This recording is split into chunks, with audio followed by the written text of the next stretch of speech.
Ya, kita lanjutkan. Ini merupakan video part 6 dari investment.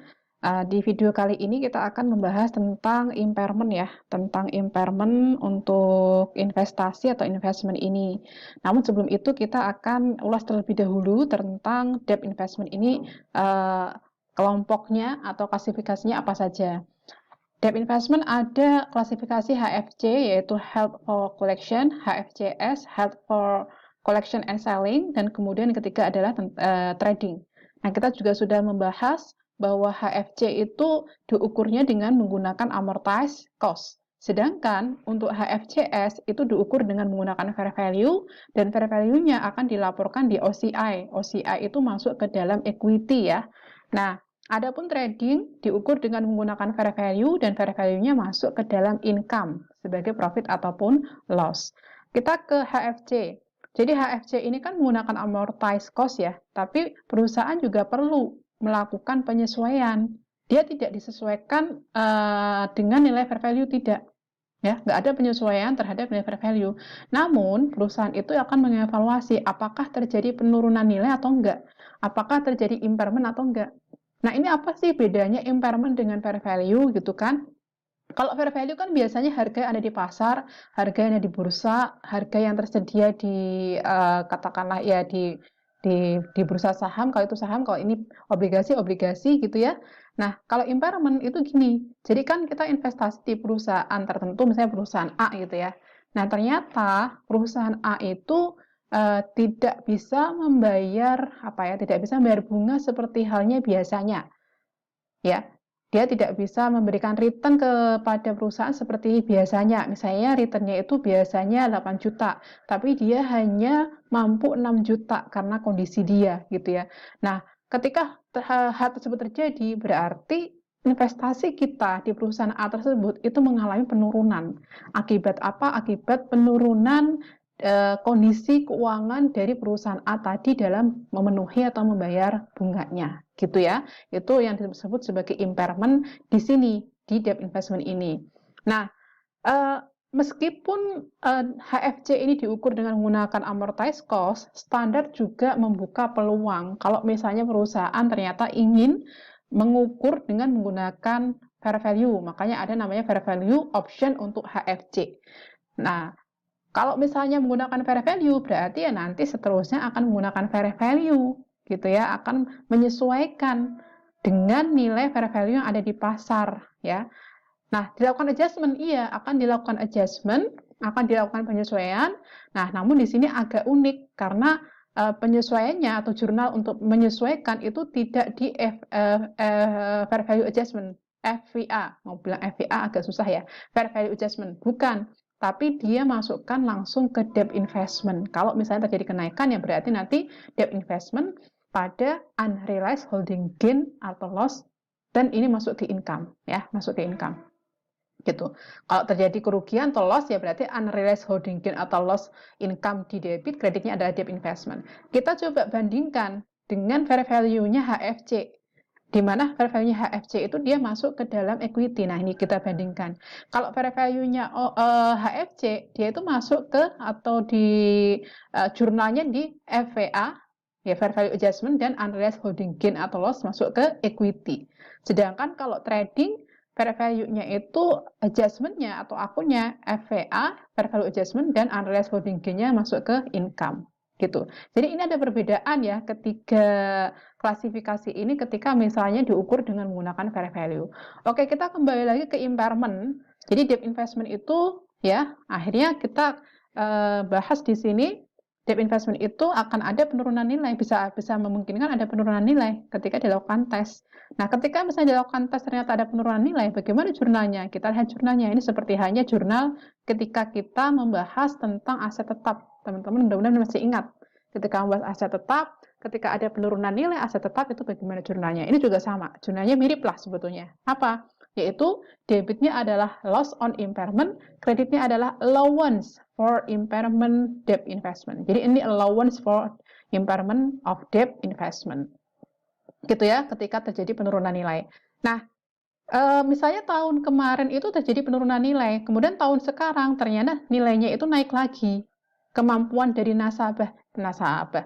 Kemampuan dari investi tadi, kemampuan dari perusahaan yang kita kasih investasi tadi, ternyata di tahun berikutnya mengalami kenaikan lagi gitu. Jadi mereka tidak, istilahnya kondisi ekonominya membaik. Nah, bagaimana? Kalau misalnya sebelumnya sudah kita impairment, bagaimana sekarang? Kita lakukan namanya recovery. Ya, kita lakukan recovery. Bagaimana recovery-nya? Kalau terjadi recovery, maka jurnalnya kita balik aja. Ya, yang awalnya dikredit kita debitkan. Nih, loan for impairment, awalnya dikredit kita debitkan, loan for impairment debt investment. Kreditnya yaitu recovery loss on impairment, nama jurnalnya. Oke, kita mungkin langsung bahas di contoh soal. Ini terkait dengan bahwa perusahaan perlu melakukan tes impairment di tiap-tiap tanggal pelaporan, dan perusahaan itu nanti akan write down atau menghapus nilai dan akan mengakui ada realized loss, ya, akan ada mengakui adanya tadi itu impairment loss atau kerugian. Contohnya, pada tanggal 31 Desember tahun 2018, Meiyu Limited dari perusahaan Meiyu Limited mempunyai debt investment di Bao Group dengan harga par value-nya sebesar 200.000 yen. Tapi ini juga dalam thousand ya, dalam ribuan. Nah, investment tersebut mempunyai masa 4 tahun dan kemudian ada bunga tahunannya dibayar per tahun yaitu sebesar 10% yang dibayarkan pada tiap akhir periode, akhir tahun ya, akhir tahun. Di sini ada keterangan juga efektif interest rate-nya juga 10%. Nah, debt investment tersebut ya, investasi utang tadi diklasifikasikan menjadi held for collection atau artinya HFC. Berarti menggunakan amortized cost ya. Nah, kita akan lihat apakah ada penurunan nilai atau enggak. Ternyata di sini Ibau Group tadi itu ternyata dia mengalami penurunan nilai. Artinya apa? Bunga yang kita dapatkan itu nanti ternyata terjadi penurunan. Harusnya 20.000, ternyata Bao itu hanya mampu memberikan 16.000. Ada penurunan ya, ada loss of cash flow-nya. Maka kita harus lakukan perhitungan dengan menggunakan prinsip NPV seperti kita pelajari di bond payable ya. Jadi di sini interest-nya tidak 20.000 namun 16.000. Harus kita lakukan penilaian ulang. Nah, setelah dilakukan penilaian ulang, ternyata nilai dari investasi itu di bawah nilai carrying value, di bawah nilai 200.000 ini. Berapa? Yaitu minus 12.680. Maka kita harus melakukan jurnal impairment di sini. Gimana tadi jurnalnya? Jurnalnya yaitu debitnya adalah loss on impairment, yaitu kita jurnal sebesar angkanya berapa? 12.680. Kreditnya apa? Kreditnya adalah allowance for impairment debt investment. Gitu. Nah, kemudian bagaimana kalau misalnya ternyata si Bao itu ternyata risiko kreditnya turun. Kalau risiko kreditnya turun berarti dia itu yang mengalami peningkatan dalam hal pembayaran bunga. Sudah balik lagi kondisi ekonominya.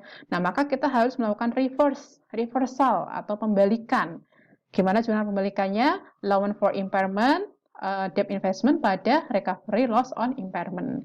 Namun perlu diingat, angka ini tidak boleh melebihi dari angka loss on impairment sebelumnya, gitu ya, batasnya seperti itu. Kita lanjutkan bagaimana kalau HFCS. Ya, bagaimana kalau HFCS? Apakah berbeda atau bagaimana? Ini perusahaan menggunakan different impairment model. Ya, karena dia harus mengetes, dia harus melakukan jurnal untuk fair value. Di satu sisi dia juga harus melakukan jurnal untuk impairment kalau HFCS. Contohnya begini. Jadi ada perusahaan namanya Alexander Egi, dia itu membeli HFCS debt investment, investasi HFCS pada 1 Juli tahun 2019 dengan harga 1 juta euro. Debt investment tersebut mempunyai tingkat bunga 7%, di mana dibayarnya maturity date ini. Di mana debt investment tersebut jatuh temponya tanggal 1 Juli tahun 2024. Pada tanggal 31 Desember tahun 2019, ternyata fair value dari investment itu mengalami penurunan, yaitu hingga 960. Karena apa? Di sini ternyata karena apa? Ada increase in market rate. Oh, berarti kalau increase in market rates, interest rate berarti terkait dengan fair value. Gitu. Kita lihat kalau misalnya ada kondisi seperti itu, ya ini jurnal seperti biasanya ya, yaitu debt investment pada cash, ini ketika menerima bunga. Nah, ini Jadi ketika ada penurunan tadi, ini bukan penurunan, artinya fair value-nya yang turun ya, fair value-nya turun. Karena tadi kan fair value-nya itu turun kenapa harga itu turun? Karena ada penurunan market interest rates gitu. Maka akan ada jurnal. Bagaimana jurnalnya? Unrealized holding gain atau loss-nya di debit, kemudian fair value adjustment-nya di kredit.